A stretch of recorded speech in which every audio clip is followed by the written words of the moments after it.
Hello, I'm Natalie Zett, and welcome to Flower in the River. This podcast, inspired by my book of the same name, explores the 1915 Eastland disaster in Chicago and its enduring impact, particularly on my family's history. We'll explore the intertwining narratives of others impacted by this tragedy as well. And we'll dive into writing and genealogy and uncover the surprising supernatural elements that surface in family history research. Come along with me on this journey of discovery. Hey, this is Natalie, and welcome to episode 132 of Flower in the River. Okay, we have so much to talk about. This is going to be another one of those podcast frittatas with all kinds of information. So let's get going here. I'm going to start with a brief biography of Admiral Hyman G. Rickover, born in 1900, and he died in 1986. And I bet you've heard of him. You might not know the details about his life, but I bet his name is familiar. Rickover was one of the most influential military figures of the 20th century, often called the father of the nuclear navy. Born in Poland to a Jewish family, he immigrated to the U.S. as a child and grew up in Chicago. He entered the U.S. Naval Academy in 1918 and went on to pioneer the development of nuclear-powered submarines and ships, fundamentally changing naval warfare. Rickover was known for his brilliance, bluntness, and relentless work ethic. Over his career, he served under more than a dozen presidents, from Franklin Delano Roosevelt to Ronald Reagan, and shaped not just naval technology, but also American Cold War strategy. He retired in 1982 as the longest-serving naval officer in U.S. history at that time. What does that have to do with the Eastland disaster? Hold on. This is an article from the Manchester Union Leader that's in New Hampshire. The date is Monday, May 28th, 1979. There's a commentary here. The title, The Eastland Disaster. The author, Admiral Hyman G. Rickover. Editor's note. The following item is from Admiral Hyman G. Rickover, world-famed as the developer of the atomic submarine. Here are Rickover's own words about the Eastland disaster.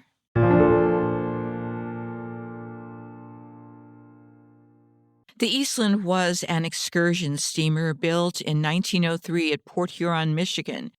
It operated from Chicago to other cities on Lake Michigan. On Saturday, July 24th, the ship was moored to a pier on the Chicago River. On board were employees of the Western Electric Company, which had a large manufacturing plant on 22nd Street and Cicero Avenue. At about 5 p.m., a tragic disaster occurred. The Eastland's passengers were attracted to the railing to watch another ship pass close by. Due to the resulting imbalance of the ship, it capsized, and 812 passengers and crew were drowned. I was a Western Union messenger at the time, and nearly all these people lived in the area where I worked. The telegraph services immediately knew of the tragedy, and the story went out on the wires to all parts of the United States.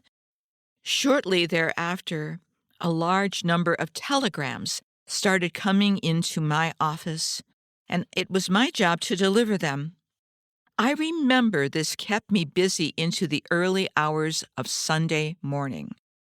As I delivered these telegrams, many of them asking for a word on members of a family or expressing sympathy to families of the deceased, I noticed particularly that the undertakers were out in force.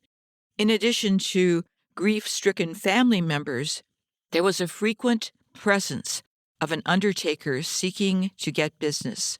From that day on, I have had a dislike of those who are in this occupation. It was an excellent lesson to me that where money is involved, some people will stop at nothing to get it.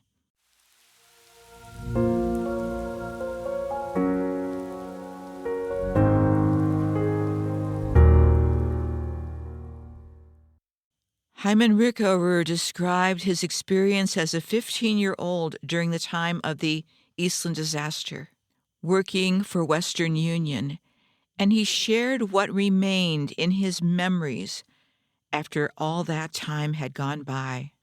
Of course, he got some details wrong here in terms of the time of the Eastland disaster, but that's what remained in his memory those many years later, the behavior of the undertakers. Of course, not all of the undertakers involved with the Eastland disaster took advantage of people.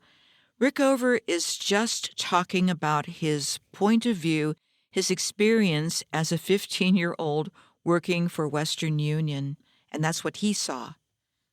But Rickover has a point. Rickover said that where money is involved, some people will stop at nothing to get it, and I can't help but think that the same holds true today. Only it isn't just about money. Where attention or control or publicity is involved, some people will also stop at nothing, and that too often comes at the expense of the real history of an event such as the Eastland disaster. So did you know that Rickover was involved in the Eastland disaster? Did you know that he was there? I didn't. Part of my job, and I do treat the research of the people of the Eastland disaster as a job, part of my job is researching papers nearly daily to see if anything new has come up. And that's how I found this article about Admiral Rickover. And then I did a search to see if Rickover and Eastland popped up in any search results. They did not. So as far as I can tell, this story too was never picked up and carried forward, which is a typical thing that we've seen happen with the Eastland disaster history. Still, this is kind of a big deal because Rickover was one of those big deal, larger-than-life guys, and yet he was affected by the behavior of the people around him during that time, and he couldn't get it out of his head. That speaks of his sensitivity, although I'm sure he wouldn't want to be called, quote-unquote, sensitive, but he was. He was very sensitive to people being exploited during their most vulnerable time. We're never more vulnerable when we are in a situation of tremendous loss. And so that remained with him. What a life lesson. This segues perfectly into what I want to discuss with you today. But first, in personal news, I'm happy to announce that I completed my Applied Public History, Places, People, and Stories class at the University of London. They give you a cool certificate at the end of that, too. I liked that so much that I'm now taking the next class at the University of London called Understanding Research Methods. It might not sound exciting, but it really is. I'm learning so much. I started taking these classes because I wanted to understand the work of a historian. I thought I knew what that was, but I really don't. I was so intrigued after my podcast with the chief historian of the Chicago History Museum, and that's Peter Alter, and I told him this as well. And I wanted to understand that world and also see where it converges with my work as a genealogist and an independent researcher. And frankly, I want to do right by the people of the Eastland disaster, all of the people whose lives were affected and those who came after them. All in all, I have to say that being in this virtual classroom has been an extremely invigorating experience. Plus, it's really fun to share my Eastland history research with classmates and professors and to get their feedback, and they do have a lot of feedback on how this history has been handled. The one thing I've learned, and I thought this might be true, is that there really is a lot of overlap between being a genealogist and being a historian. Both of these areas demand rigorous standards. And one of the main things that they talk about is transparency. In other words, you can't share a story or bit of information without being able to back it up, without telling us where it came from. And historians have their own version of what we in genealogy call reasonably exhaustive research. I try to do that, and because I try to do that, I end up uncovering people that have been lost for years and years to the telling of the Eastland disaster history. People like Hyman Rickover, of all people. I still can't believe that one. But it just shows me time and time again, each week, I find somebody who is completely missing under the radar from this history, which tells me that this history of the people of the Eastland disaster, not the ship, the history of the people of the Eastland disaster has a long, long way to go. But we are making progress, and that's the good news.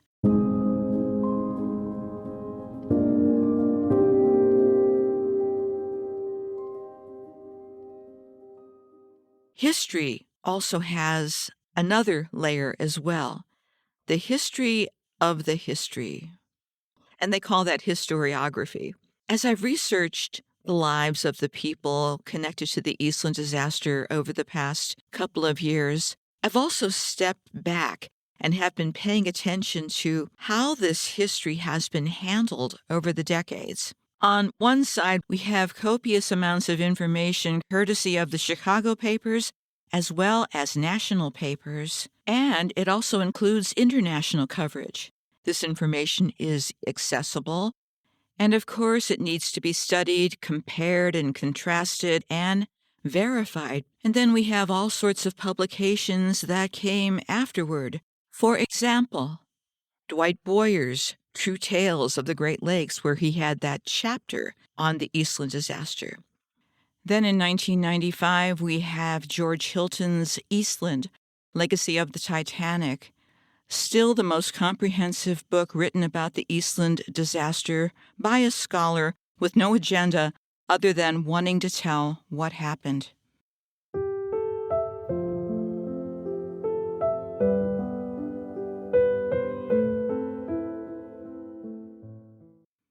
The 21st century is something of a puzzle. That's where the work seems to be leaning more toward publicity and branding, which can be useful, but sometimes at the cost of collapsing the history into just a handful of stories.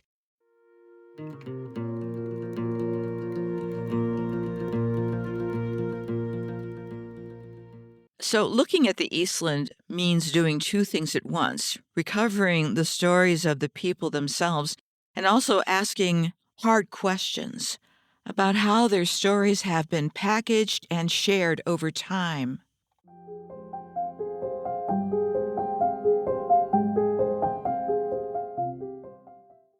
In between classes, I've been hanging out at the National Archives virtually, as one does, and I found something extraordinary.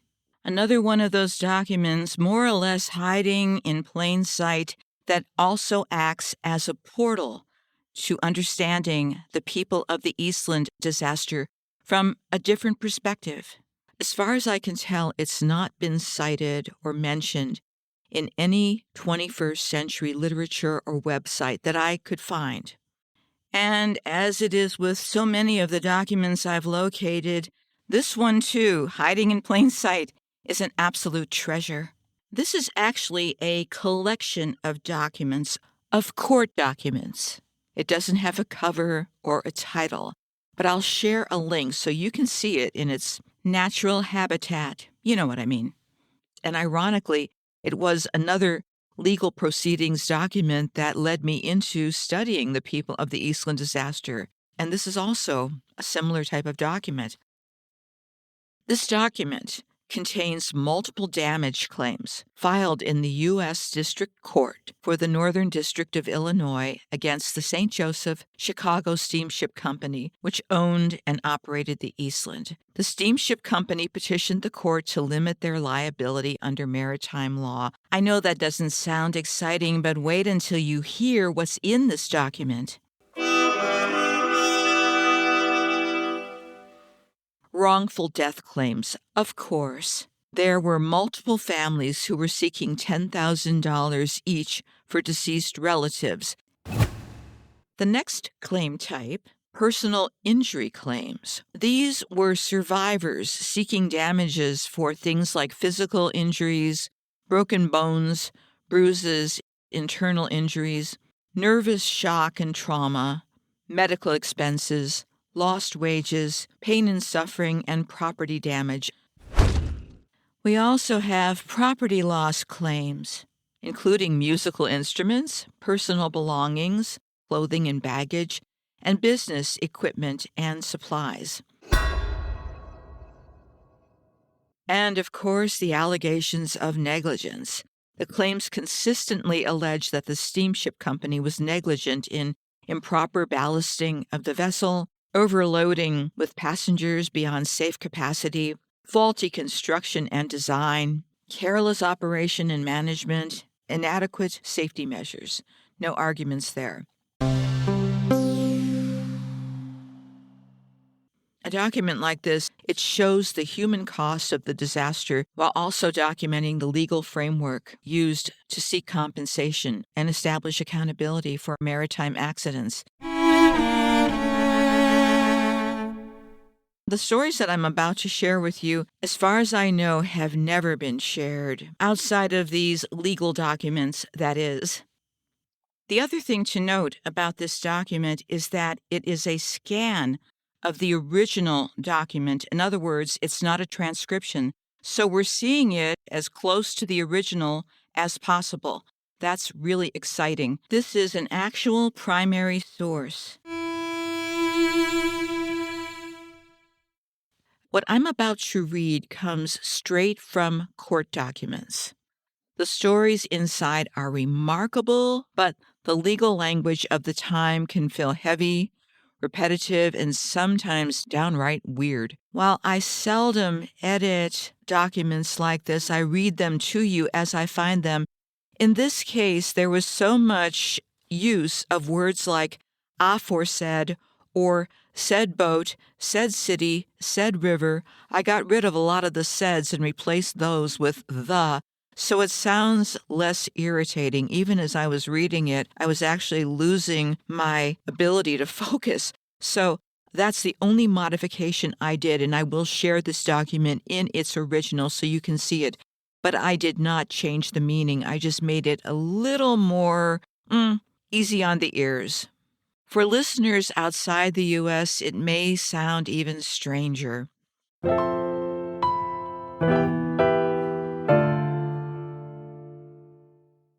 I'll explain things a bit at the end of each reading, but the main reason I'm doing this is to stay true to my original intent for this podcast, to share the documents as I found them, not to embellish them for entertainment or branding.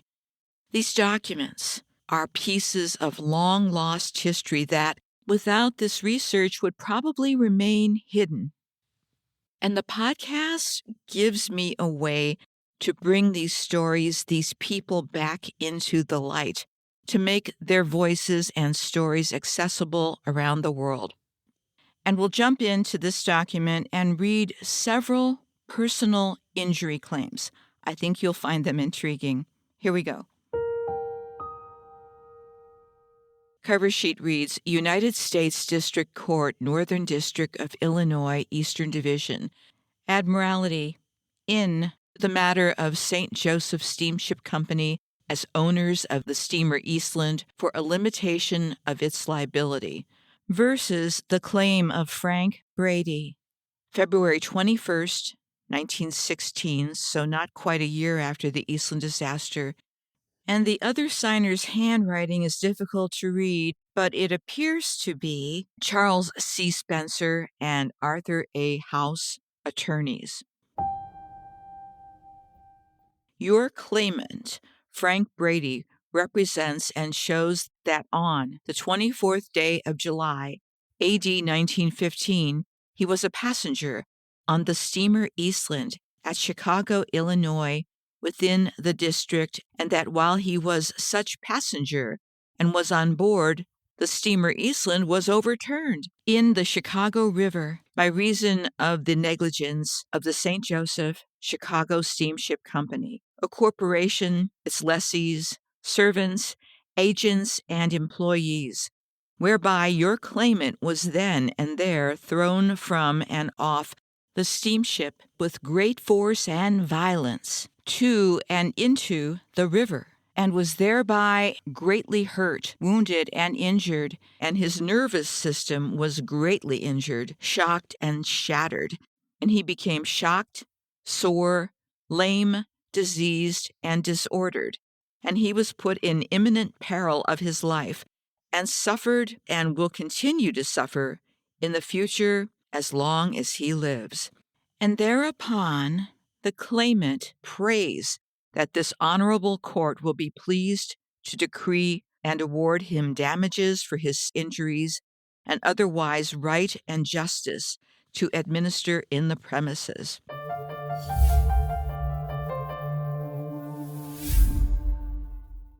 Now, what's interesting about this document is there's a handwritten note that says no amount. Frank Brady, claimant, signs this, and that's all the information or documentation we have on this.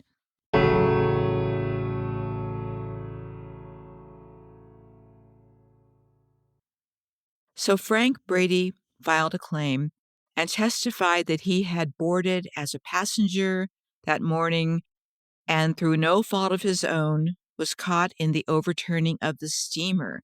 He described being thrown violently into the Chicago River, where he was injured, bruised, and badly shaken. More than just the physical pain, Frank emphasized how the disaster left his nervous system shocked and shattered. He said he became sore, lame, and disordered, with his health permanently undermined. In his petition, Frank asked the court to recognize that he had been placed in imminent peril of his life and that the injuries he suffered would follow him for the rest of his days. He sought damages, appealing to the court for what he called right and justice to make him whole. We don't yet know what happened to Frank Brady's claim, but we're going to go on to the next person.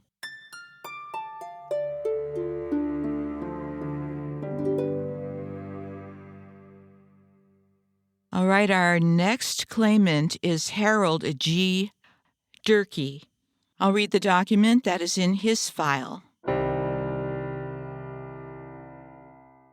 State of Illinois, SS, libel and petition. County of Cook, to the Honorable Judges of the District Court of the United States in and for said division. Harold G. Durkee, being first duly sworn, deposes and says that on the 24th day of July 1915, he was accepted as a passenger on the steamer Eastland, then lying at a certain point in the Chicago River for the purpose of being conveyed to Michigan City, Indiana. That while on the steamer for the purpose, the steamer was so carelessly, negligently, willfully, wantonly, wrongfully, and improperly managed, controlled, and operated that the steamer then and there turned over on its side in the Chicago River, and your libelant, while in the exercise of all due care and diligence, was thrown with great violence upon the piling of the structure known as the Clark Street Bridge.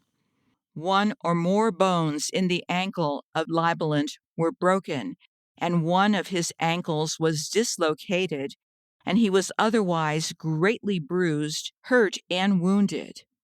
And this Libelant lay out diverse large sums of money amounting to $20, endeavoring to be cured of the injuries received as mentioned.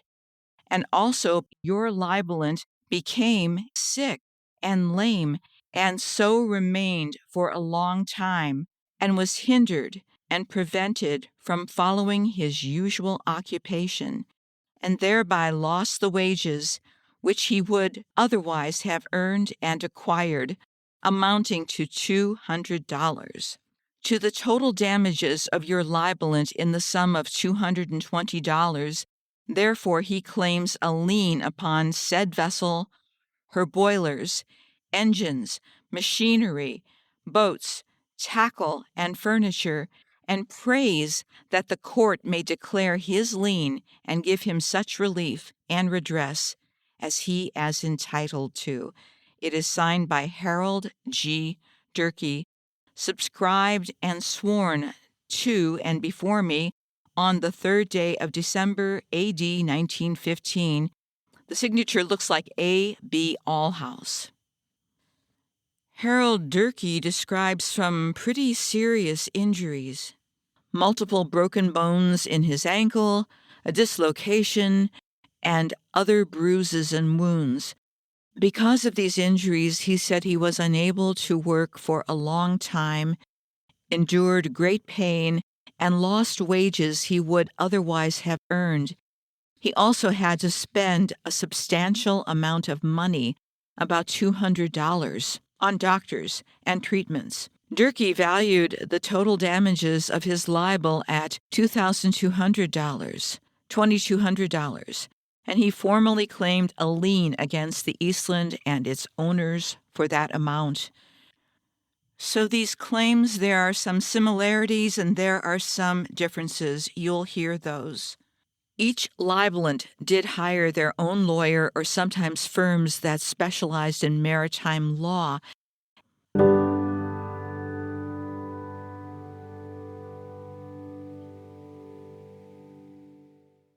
Our next claimant is Mrs. Abby Wiley. You'll hear some of the same language that we've heard in Fred's and Harold's claims, but she also has some distinguishing characteristics about her claim. And in the documentation, she is referred to as Mrs. Wiley. I didn't know what her first name was until I saw her signature.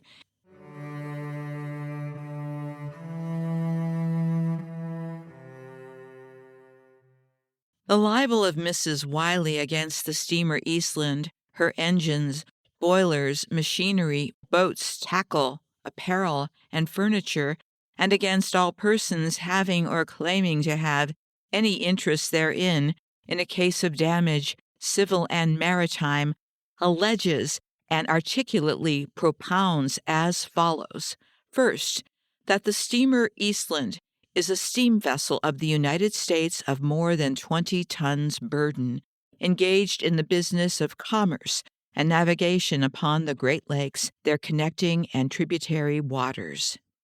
Second, the libelant, upon information and belief, alleges that on the 24th day of July, A.D. 1915, at about 8 o'clock a.m., the steamer Eastland was engaged in receiving passengers at a certain dock in the Chicago River, a connecting and tributary water of the Great Lakes.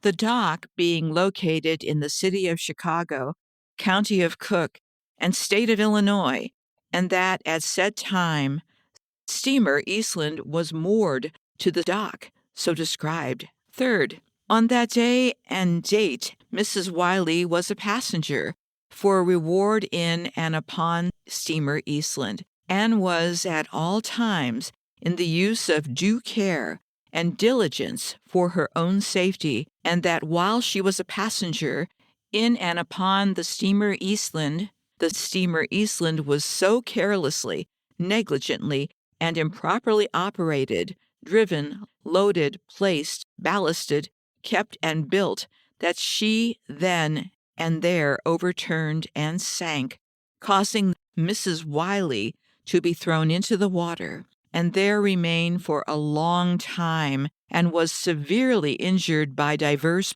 parts of the boat, and was wet and chilled by reason of being in water.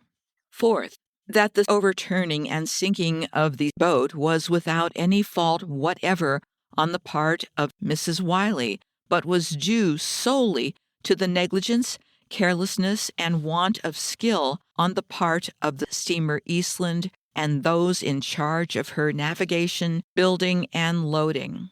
Fifth, by reason of injuries and by reason of wetting and chilling, Libelant then and there became sore, lame, disordered, and sick, and so remained, and in the future will so remain. And so by means of the premises, Libelant was injured both internally and externally, and suffered a severe nervous shock to her system, and was severely injured in her left leg and knee, and has been rendered unable to follow her usual vocation, and will be in the future deprived of diverse incomes which she might otherwise have earned, but for the injuries occasioned she has been compelled and has laid out and become liable and indebted for certain sums of money, to wit, $25, in and about endeavoring to be cured of illness and injuries, and the further sum of $50, the value of her clothing, which was ruined beyond repair, and your Libelant will in the future be compelled to lay out divers large sums of money, to wit, $1,000 in and about endeavoring to be cured of her said illness and injuries, all to the damage of the Libelant in the sum of $1,500, and also by reason of the premise, this Libelant claims a lien on the steamer Eastland, her engines, boilers, machinery, boats, tackle, apparel, and furnishings for the sum of $1,500. 6. That your Libelant has called upon the owners of the steamer Eastland for an amicable adjustment of said damage, but they have neglected and refused, and still neglect and refuse to pay the same or any part thereof. 7th, that all and singular the premises are true and within the admiralty and maritime jurisdiction of this honorable court. Wherefore your Libelant prays that process in due form of law, according to the course and practice of this honorable court, may issue again at the steamer Eastland, her engines, boilers, machinery, tackle, apparel, and furnishings, and that all having any interest may be cited to appear and answer all and singular the allegations of this libel, and that upon final hearing this honorable court may be pleased to announce in favor of Libelant's claim and to decree the payment thereof with interest and costs, and that the steamer Eastland may be condemned and sold to pay the same, and for such other and further relief as the Libelant may be entitled to receive in the premises. Signed by Mrs. Abby A. Wiley and L. W. Bestel, attorneys for Libelant.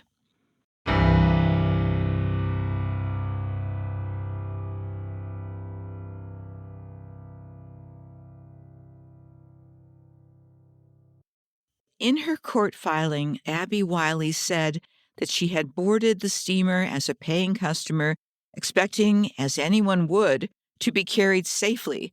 Instead, she found herself caught in the chaos when the ship rolled and went over.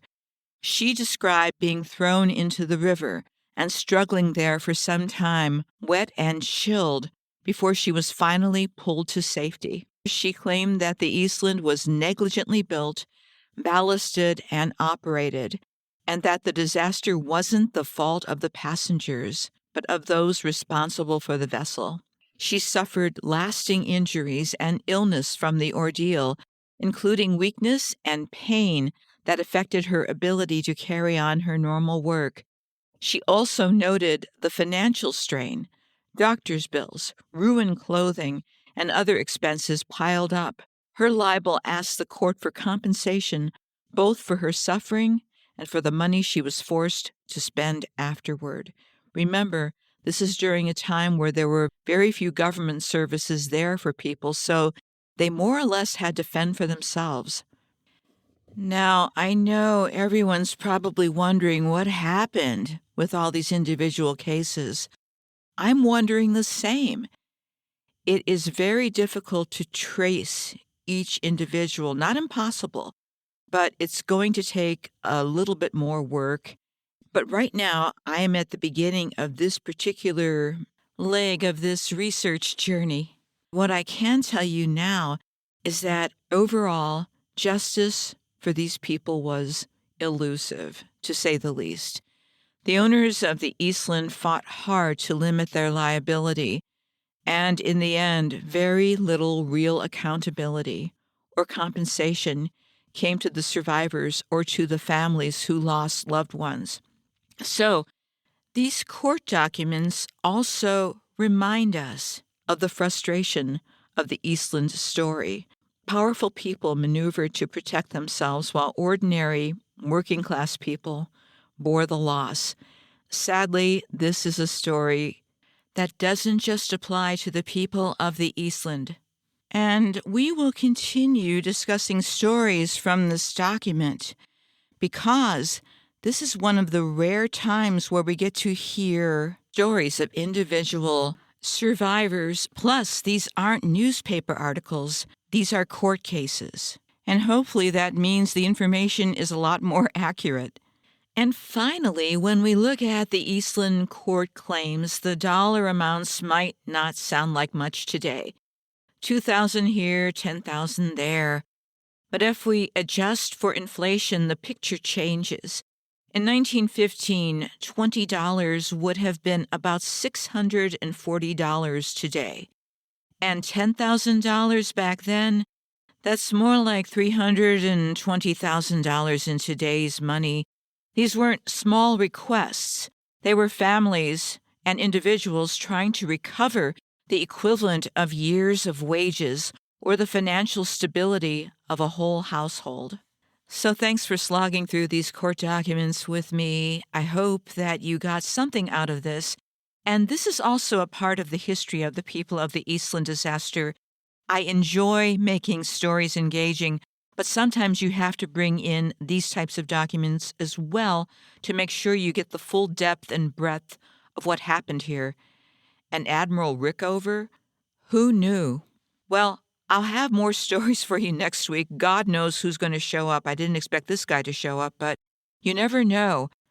But there's one thing for sure. The history of the people of the Eastland disaster is a lot more exciting than even I realized. So thanks for coming along on this journey. I'll talk to you next week.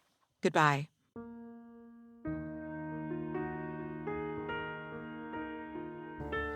Hey, that's it for this episode, and thanks for coming along for the ride.